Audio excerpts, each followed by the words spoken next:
ਕਦੇ ਧਿਆਨ ਦਿੱਤਾ ਹੈ ਕਿ ਇੱਕ ਦਰਖਤ ਤੋਂ ਹੌਲੀ-ਹੌਲੀ ਡਿੱਗਦਾ ਪੱਤਾ ਤੇ ਅਰਬਾਂ ਕਿਲੋਮੀਟਰ ਦੂਰ ਘੁੰਮਦਾ ਕੋਈ ਗ੍ਰਹਿ, ਇਹ ਦੋਵੇਂ ਇੱਕੋ ਜਿਹੇ ਬ੍ਰਹਿਮੰਡੀ ਨਿਯਮਾਂ ਨਾਲ ਬੱਝੇ ਹੋਏ ਨੇ?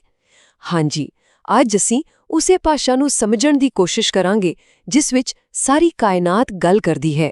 ਇਹ ਹੈ ਗਤੀ ਦਾ ਭੌਤਿਕ ਵਿਗਿਆਨ।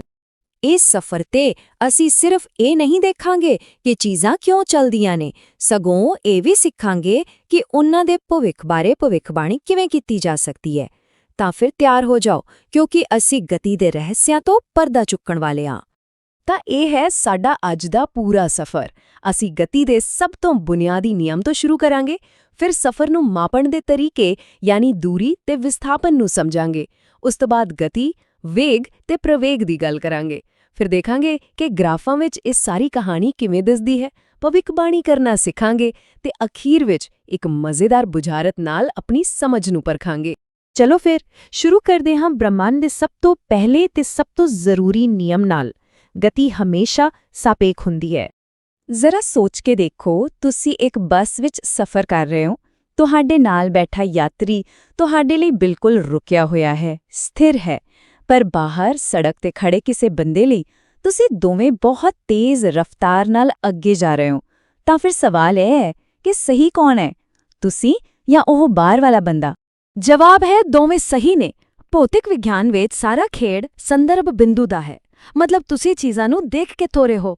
ਬੱਸ ਦੇ ਅੰਦਰ ਤੁਹਾਡਾ ਸੰਦਰਭ ਬਿੰਦੂ ਖੁਦ ਬੱਸ ਹੈ, ਇਸ ਲਈ ਨਾਲ ਵਾਲਾ ਯਾਤਰੀ ਸਥਿਰ ਲੱਗਦਾ ਹੈ। ਪਰ ਬਾਹਰ ਵਾਲੇ ਲਈ ਸੰਦਰਭ ਬਿੰਦੂ ਧਰਤੀ ਹੈ, ਇਸ ਲਈ ਉਸ ਨੂੰ ਤੁਸੀਂ ਦੋਵੇਂ ਚੱਲਦੇ ਹੋਏ ਦਿਸਦੇ ਹੋ। ਬਸ ਇਹੀ ਹੈ ਗਤੀ ਦਾ ਪਹਿਲਾ ਤੇ ਸਭ ਤੋਂ ਵੱਡਾ ਨਿਯਮ। ਅੱਛਾ, ਹੁਣ ਜਦੋਂ ਇਹ ਪਤਾ ਲੱਗਿਆ ਕਿ ਗਤੀ ਨੂੰ ਦੇਖਣਾ ਕਿੱਥੋਂ ਹੈ, ਤਾਂ ਆਓ ਹੁਣ ਇਹ ਸਿੱਖੀਏ ਕਿ ਇਸ ਨੂੰ ਮਾਪਣ ਦੇ ਦੋ ਵੱਖਰੇ-ਵੱਖਰੇ ਤਰੀਕੇ ਕਿਹੜੇ ਨੇ। ਇੱਕ ਹੈ ਦੂਰੀ ਤੇ ਦੂਜਾ ਹੈ ਵਿਸਥਾਪਨ। ਮੰਨ ਲਓ ਕਿ ਤੁਸੀਂ ਘਰ ਤੋਂ ਦੁਕਾਨ ਤੱਕ ਗਏ। ਦੂਰੀ ਦਾ ਮਤਲਬ ਹੈ ਉਹ ਸਾਰੀਆਂ ਗਲੀਆਂ, ਸਾਰੇ ਮੋੜ ਜਿਨ੍ਹਾਂ ਤੇ ਤੁਸੀਂ ਚੱਲੇ, ਉਨ੍ਹਾਂ ਸਾਰਿਆਂ ਦੀ ਕੁੱਲ ਲੰਬਾਈ। ਪਰ ਵਿਸਥਾਪਨ ਉਹ ਬਹੁਤ ਸਿੱਧਾ-ਸਾਦਾ ਹੈ। ਉਹ ਬਸ ਸ਼ੁਰੂਆਤੀ ਬਿੰਦੂ ਤੋਂ ਆਖਰੀ ਬਿੰਦੂ ਤੱਕ ਦੀ ਇੱਕ ਸਿੱਧੀ ਲਕੀਰ ਹੈ। ਇਸ ਨੂੰ ਕੋਈ ਫਰਕ ਨਹੀਂ ਪੈਂਦਾ ਕਿ ਤੁਸੀਂ ਕਿਹੜੇ ਰਸਤੇ ਤੋਂ ਗਏ। ਭੌਤਿਕ ਵਿਗਿਆਨ ਦੀ ਭਾਸ਼ਾ ਵਿੱਚ ਦੂਰੀ ਇੱਕ ਸਕੇਲਰ ਮਾਤਰਾ ਹੈ। ਇਸ ਦਾ ਮਤਲਬ ਹੈ ਕਿ ਇਸ ਵਿੱਚ ਸਿਰਫ ਇੱਕ ਨੰਬਰ, ਇੱਕ ਮੁੱਲ ਹੁੰਦਾ ਹੈ। ਜਿਵੇਂ ਕਿ ਮੈਂ 5 ਕਿਲੋਮੀਟਰ ਚੱਲਿਆ, ਬਸ ਗੱਲ ਖਤਮ। ਕਿੱਧਰ ਗਿਆ ਇਸ ਨਾਲ ਕੋਈ ਫਰਕ ਨਹੀਂ ਪੈਂਦਾ। ਦੂਜੇ ਪਾਸੇ ਵਿਸਥਾਪਨ ਇੱਕ ਵੈਕਟਰ ਮਾਤਰਾ ਹੈ। ਇਸ ਵਿੱਚ ਸਿਰਫ ਮੁੱਲ ਹੀ ਨਹੀਂ ਬਲਕਿ ਦਿਸ਼ਾ ਵੀ ਬਹੁਤ ਜ਼ਰੂਰੀ ਹੈ। ਜਿਵੇਂ ਕਿ ਮੇਰਾ ਵਿਸਥਾਪਨ 5 ਕਿਲੋਮੀਟਰ ਪੂਰਬ ਵੱਲ ਹੈ। ਇਹ ਛੋਟਾ ਜਿਹਾ ਫਰਕ ਦਿਸ਼ਾ ਦਾ ਭੌਤਿਕ ਵਿਗਿਆਨ ਵਿੱਚ ਬਹੁਤ ਵੱਡੀ ਭੂਮਿਕਾ ਨਿਭਾਉਂਦਾ ਹੈ, ਜਿਵੇਂ ਕਿ ਅਸੀਂ ਹੁਣੇ ਅੱਗੇ ਦੇਖਾਂਗੇ। ਹੁਣ ਤੱਕ ਅਸੀਂ ਇਹ ਤਾਂ ਜਾਣ ਗਏ ਕਿ ਕੋਈ ਚੀਜ਼ ਕਿੰਨੀ ਦੂਰ ਗਈ, ਪਰ ਉਹ ਕਿੰਨੀ ਤੇਜ਼ੀ ਨਾਲ ਗਈ। ਇਸ ਸਵਾਲ ਦਾ ਜਵਾਬ ਦੇਣ ਲਈ ਸਾਨੂੰ ਹੁਣ ਸਮੀਕਰਨ ਵਿੱਚ ਸਮੇਂ ਨੂੰ ਵੀ ਸ਼ਾਮਿਲ ਕਰਨਾ ਪਵੇਗਾ। ਤਾਂ ਆਓ ਗੱਲ ਕਰੀਏ ਗਤੀ, ਵੇਗ ਅਤੇ ਪ੍ਰਵੇਗ ਦੀ। ਦੇਖੋ, ਗਤੀ ਯਾਨੀ ਕਿ ਸਪੀਡ ਬਸ ਇਹ ਦੱਸਦੀ ਹੈ ਕਿ ਕੋਈ ਚੀਜ਼ ਕਿੰਨੀ ਤੇਜ਼ ਚੱਲ ਰਹੀ ਹੈ। ਇਹ ਇੱਕ ਸਕੇਲਰ ਹੈ। ਫਿਰ ਆਉਂਦਾ ਹੈ ਵੇਗ ਯਾਨੀ ਕਿ ਵੈਲੋਸਿਟੀ। ਇਹ ਗਤੀ ਵਰਗਾ ਹੀ ਹੈ, ਪਰ ਇਸ ਵਿੱਚ ਦਿਸ਼ਾ ਵੀ ਸ਼ਾਮਿਲ ਹੁੰਦੀ ਹੈ। ਇਹ ਇੱਕ ਵੈਕਟਰ ਹੈ ਤੇ ਜਦੋਂ ਵੀ ਇਹ ਵੇਗ ਬਦਲਦਾ ਹੈ, ਭਾਵੇਂ ਤੇਜ਼ ਹੋਵੇ, ਹੌਲੀ ਹੋਵੇ ਜਾਂ ਸਿਰਫ ਦਿਸ਼ਾ ਬਦਲੇ, ਉਸ ਬਦਲਾਅ ਨੂੰ ਅਸੀਂ ਕਹਿੰਦੇ ਹਾਂ ਪ੍ਰਵੇਗ ਯਾਨੀ ਕਿ ਐਕਸਲਰੇਸ਼ਨ। ਤੇ ਹਾਂ, ਇੱਕ ਬਹੁਤ ਜ਼ਰੂਰੀ ਗੱਲ ਹਮੇਸ਼ਾ ਯਾਦ ਰੱਖਣੀ ਹੈ। ਪ੍ਰਵੇਗ ਦਾ ਮਤਲਬ ਸਿਰਫ ਗੱਡੀ ਦੀ ਰੇਸ ਦੇਣਾ ਹੀ ਨਹੀਂ ਹੁੰਦਾ। ਬ੍ਰੇਕ ਲਗਾ ਕੇ ਗੱਡੀ ਨੂੰ ਹੌਲੀ ਕਰਨਾ ਵੀ ਪ੍ਰਵੇਗ ਹੈ। ਤੇ ਇੱਥੋਂ ਤੱਕ ਕਿ ਇੱਕ ਸਥਿਰ ਗਤੀ ਤੇ ਚੱਲਦੇ ਹੋਏ ਸਿਰਫ ਮੋੜ ਕੱਟਣਾ ਵੀ ਪ੍ਰਵੇਗ ਹੀ ਕਹਾਉਂਦਾ ਹੈ। ਚਲੋ, ਥਿਊਰੀ ਬਹੁਤ ਹੋ ਗਈ।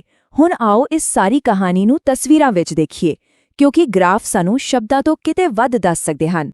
ਮੁੱਖ ਤੌਰ ਤੇ ਦੋ ਤਰ੍ਹਾਂ ਦੇ ਗ੍ਰਾਫ ਹੁੰਦੇ ਨੇ। ਪਹਿਲਾ, ਦੂਰੀ ਸਮਾਂ ਗ੍ਰਾਫ, ਜਿਸ ਦੀ ਢਲਾਨ ਸਾਨੂੰ ਗਤੀ ਦੱਸਦੀ ਹੈ। ਪਰ ਅਸਲੀ ਜਾਦੂ ਤਾਂ ਦੂਜੇ ਗ੍ਰਾਫ ਯਾਨੀ ਵੇਗ ਸਮਾਂ ਗ੍ਰਾਫ ਵਿੱਚ ਹੈ। ਇੱਥੇ ਲਾਈਨ ਦੀ ਢਲਾਨ ਸਾਨੂੰ ਪ੍ਰਵੇਗ ਬਾਰੇ ਦੱਸਦੀ ਹੈ ਤੇ ਲਾਈਨ ਦੇ ਹੇਠਾਂ ਦਾ ਪੂਰਾ ਖੇਤਰ ਸਾਨੂੰ ਦੱਸਦਾ ਹੈ ਕਿ ਵਸਤੂ ਨੇ ਕੁੱਲ ਕਿੰਨਾ ਵਿਸਥਾਪਨ ਤੈਅ ਕੀਤਾ ਹੈ। ਨਾ ਕਮਾਲ? ਤੇ ਇਸ ਨੂੰ ਪੜ੍ਹਨਾ ਬਹੁਤ ਹੀ ਆਸਾਨ ਹੈ। ਜੇ ਗ੍ਰਾਫ ਦੀ ਲਾਈਨ ਉੱਪਰ ਜਾ ਰਹੀ ਹੈ ਤਾਂ ਸਮਝੋ ਗੱਡੀ ਤੇਜ਼ ਹੋ ਰਹੀ ਹੈ। ਜੇ ਲਾਈਨ ਬਿਲਕੁਲ ਸਿੱਧੀ ਹੈ ਤਾਂ ਵੇਗ ਸਥਿਰ ਹੈ, ਤੇ ਜੇ ਲਾਈਨ ਹੇਠਾਂ ਆ ਰਹੀ ਹੈ ਤਾਂ ਮਤਲਬ ਬ੍ਰੇਕ ਲੱਗ ਰਹੀ ਹੈ। ਬਸ ਇੰਨਾ ਹੀ ਸਰਲ ਹੈ।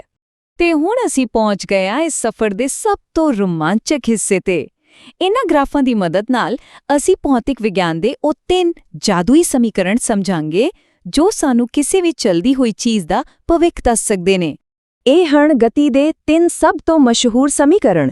ਇਹ ਇੱਕ ਤਰ੍ਹਾਂ ਦੇ ਚੀਟ ਕੋਡਸ ਨੇ।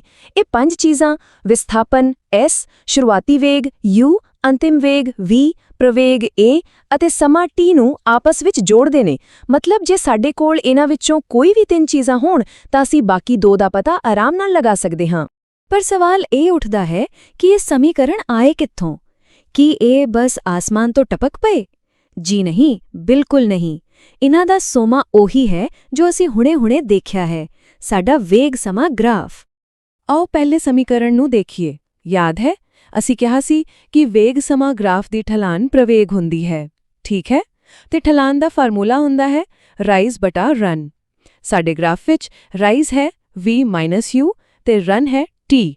ਤਾਂ ਇਸ ਦਾ ਮਤਲਬ ਹੋਇਆ ਕਿ ਪ੍ਰਵੇਗ a ਬਰਾਬਰ ਹੈ v-u ਬਟਾ t ਦੇ। ਬਸ ਇਸ ਨੂੰ ਥੋੜਾ ਜਿਹਾ ਹੱਲ ਕਰੋ ਤੇ ਸਾਡੇ ਕੋਲ ਪਹਿਲਾ ਸਮੀਕਰਨ ਤਿਆਰ ਹੈ। v ਬਰਾਬਰ ਹੈ u plus at ਦੇ। ਕੋਈ ਜਾਦੂ ਨਹੀਂ, ਸਿਰਫ ਸ਼ੁੱਧ ਤਰਕ ਤੇ ਗਣਿਤ। ਚਲੋ ਜੀ, ਹੁਣ ਜਦੋਂ ਅਸੀਂ ਸਾਰੇ ਮੁੱਖ ਨਿਯਮ ਸਿੱਖ ਲਏ ਨੇ ਤਾਂ ਇੱਕ ਮਜ਼ੇਦਾਰ ਬੁਝਾਰਤ ਨਾਲ ਦਿਮਾਗ ਦੀ ਕਸਰਤ ਕਰਦੇ ਹਾਂ। ਇਹ ਸਵਾਲ ਤੁਹਾਡੀ ਸਮਝ ਨੂੰ ਜ਼ਰੂਰ ਪਰਖੇਗਾ। ਕਲਪਨਾ ਕਰੋ ਕਿ ਇੱਕ ਕਾਰ ਇੱਕ ਗੋਲ ਚੱਕਰ ਵਿੱਚ ਬਿਲਕੁਲ ਇੱਕੋ ਸਪੀਡ, ਮੰਨ ਲਓ 10 ਕਿਲੋਮੀਟਰ ਪ੍ਰਤੀ ਘੰਟਾ ਤੇ ਲਗਾਤਾਰ ਘੁੰਮ ਰਹੀ ਹੈ। ਸਪੀਡ ਬਿਲਕੁਲ ਨਹੀਂ ਬਦਲ ਰਹੀ। ਸਵਾਲ ਇਹ ਹੈ ਕਿ ਉਹ ਕਾਰ ਪ੍ਰਵੇਗਿਤ ਹੋ ਰਹੀ ਹੈ?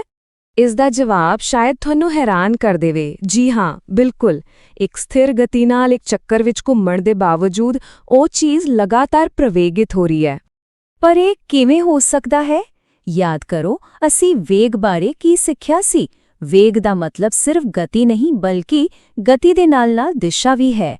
ਭਾਵੇਂ ਕਾਰ ਦੀ ਗਤੀ 10 ਦੀ 10 ਹੈ, ਪਰ ਉਸਦੀ ਦਿਸ਼ਾ ਤਾਂ ਹਰ ਪਲ ਬਦਲ ਰਹੀ ਹੈ। ਤੇ ਜੇਕਰ ਦਿਸ਼ਾ ਬਦਲ ਰਹੀ ਹੈ ਤਾਂ ਇਸ ਦਾ ਮਤਲਬ ਵੇਗ ਵੀ ਬਦਲ ਰਿਹਾ ਹੈ। ਤੇ ਜਿੱਥੇ ਵੀ ਵੇਗ ਵਿੱਚ ਬਦਲਾਵਾ ਆਇਆ, ਉਸੇ ਨੂੰ ਤਾਂ ਪ੍ਰਵੇਗ ਕਹਿੰਦੇ ਨੇ।